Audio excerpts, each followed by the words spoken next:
kali ini ya, dia berkaitan dengan behavioral research in accounting ya.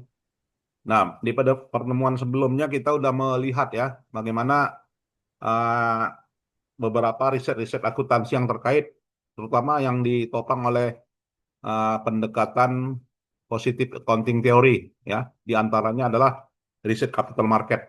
Nah, sekarang adalah riset perilaku ya, behavioral research in accounting. Jadi behavioral research accounting juga bagian dari positive research ya, artinya berkaitan dengan isu apa ya, pasar modal gitu ya, kemudian isu keagenan dan juga isu uh, perilaku akuntansi gitu ya. Nah, inilah hubungan dari beberapa riset-riset kita ya.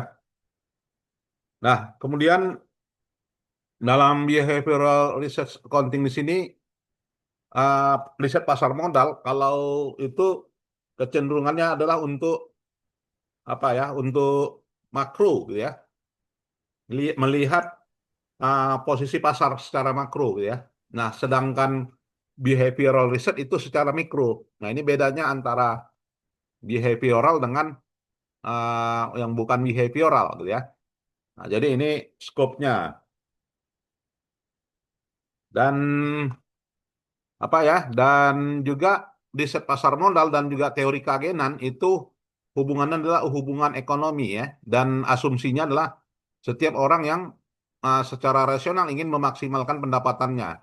Jadi riset perilaku ini ya, riset perilaku ini cenderung dia berbicara mikro ya, yaitu individual manager ya, atau di level perusahaan ya, sedangkan capital market di level negara. Nah, ini bedanya. Dan definisi dari perilaku akuntansi di sini adalah perilaku yang bukan akuntan ya, di mana berpengaruh terhadap fungsi akuntansi dan juga fungsi pelaporannya ya. Nah, jadi riset perilaku itu berkaitan dengan ya bagaimana pengaruhnya kepada fungsi pelaporan ya. Dan behavioral research accounting di sini meliputi teori human judgment ya, dan juga teori human information processing. Nah, jadi dua teori inilah ya yang namanya behavioral accounting research, Bapak Ibu ya. Dan yang namanya human judgment theory gitu ya, ini berdasarkan pada pertimbangan ya terkait dengan keputusan akuntan dan juga auditor terhadap output ya yang dihasilkan dari sebuah pertimbangan ya dalam pengambilan keputusan.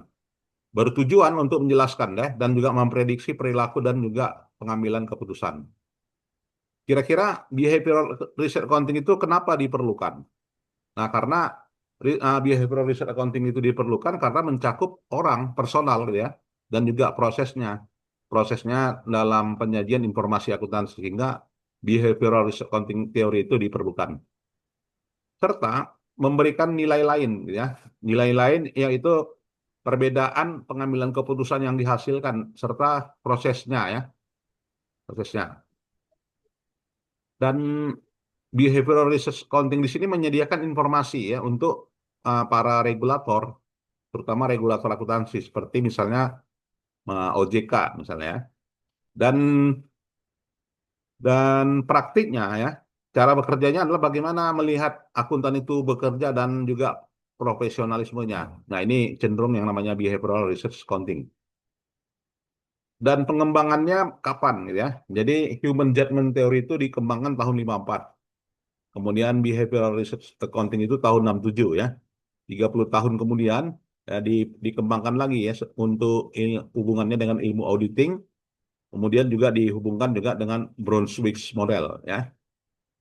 Dan tipe tipe pendekatan untuk pemrosesan informasi gitu ya. Ada tiga pendekatan, yaitu pendekatan Brunswick, pendekatan proses tracing, dan juga pendekatan probabilistik. Nah, kalau pendekatan Brunswick ini cenderung lebih dominan ya. Sedangkan pendekatan proses itu membangun keterwakilan ya dalam pengambilan keputusan ya. Sedangkan probability judgment berdasarkan pada teori bias ya. Nah, kalau Brunwich gitu ya, ini menganalisa kerangkanya didasarkan pada pertimbangan untuk memprediksi ya, untuk melihat perilaku ya, evaluasi atas pengendalian internal ya, atau juga prediksi kebangkrutan ya. Ini modelnya Brunwich ya. Dan untuk menyediakan sebuah nilai gitu ya, ini mengacu pada fungsi-fungsi tugasnya ya, disertai dengan buktinya.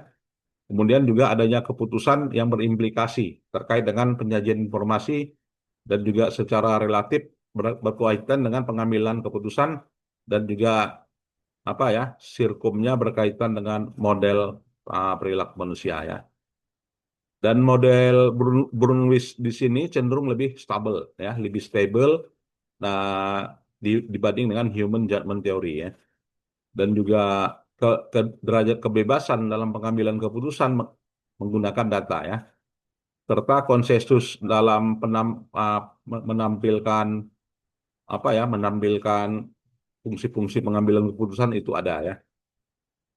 Nah, inilah yang namanya Brunwich ya. Jadi untuk memprediksi ya, untuk memprediksi dan juga punya keterbatasan ya. Keterbatasan adalah pengembangan tracknya ya. Nah, dalam untuk menelaah ya, menelaah proses gitu ya, maka diperlukan gitu ya beberapa keputusan yang buat, yaitu keputusan proses tracing, kemudian decision tree dan juga classification and regression chart ya.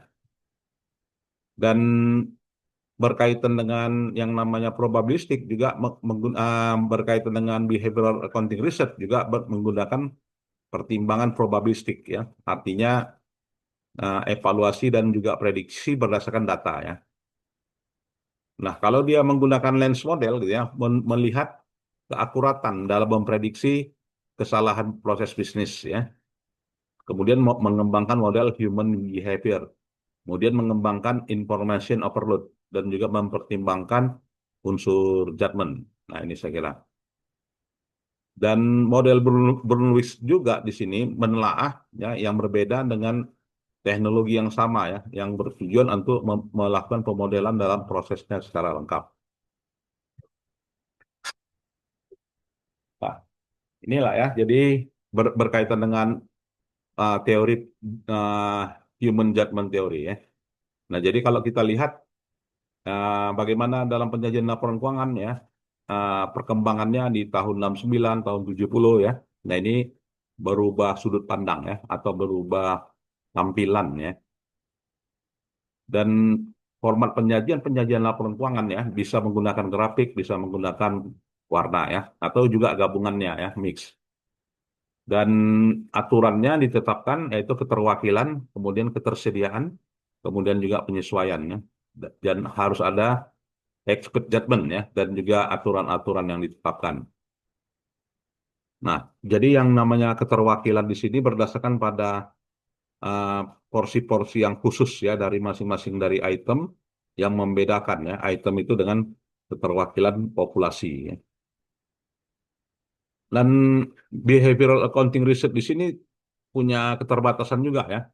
Punya keterbatasan yang pertama selalu kontradiksi antara temuan dengan studi yang sama ya. Kemudian juga pemrosesan informasi lebih kompleks ya. Kemudian juga setting riset cukup untuk mereplikasi ya dan harus berdasarkan kebijakan yang diambil ya. Nah, behavioral accounting research diperlukan isu itu oleh auditor karena bagaimana gitu ya, yaitu proses yang namanya black book ya. Jadi black book itu menentukan karakteristik, ya kan, menemukan dampaknya pada pertimbangannya kepada auditor dan juga beberapa peluang-peluang riset ya yang sifatnya realisme dan juga simple ya. Nah, jadi kita ambil kesimpulan ya di sini yang namanya behavioral accounting research itu cenderung berbicara mikro gitu ya, mikro dibanding dengan makronya ya. Jadi behavioral accounting research menjelaskan memprediksi perilaku ya dan meningkatkan pengambilan keputusan. Nah, mungkin ada yang mau kita diskusikan dari topik yang sederhana ini, dipersilakan.